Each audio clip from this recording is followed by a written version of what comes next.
bahagi ng patuloy na ugnayan ng Australia, Canada at Estados Unidos sa Pilipinas.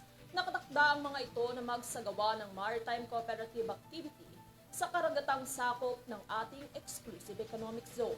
Pagpapakita rin daw yan ng respeto sa maritime rights na nakasaad sa UNCLOS. Si Alvin Pelobelo magbabalita.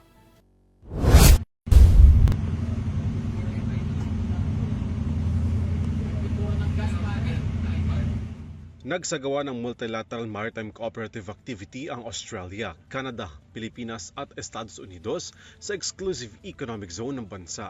Sa inilabas na joint statement ng apat na bansa, bahagi ito ng pagpapanatili ng karapatan sa malayang paglalayag at overflight, gayon din ang legal na paggamit ng karagatan at maging ang international airspace.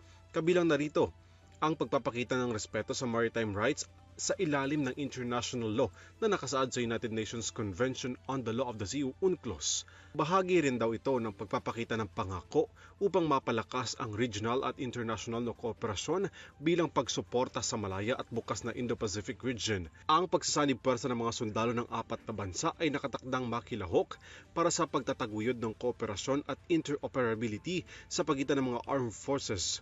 Ang aktibidad na ito ay sasagawa base sa international law at may kaukulang pagsasaalang-alang ng ligtas na paglalayag batay sa karapatan at interes ng mga bansang kalahok.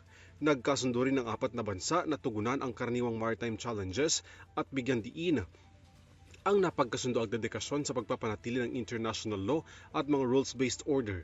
Iginiit din ng apat na bansa ang pinal na desisyon ng 2016 South China Sea Arbitration Ruling sa gitna ng presensya ng China sa karagatang nakapaloob sa exclusive economic zone ng bansa. Para sa EuroTV News, Alvin Palobello, sumasaludo sa bawat Pilipino.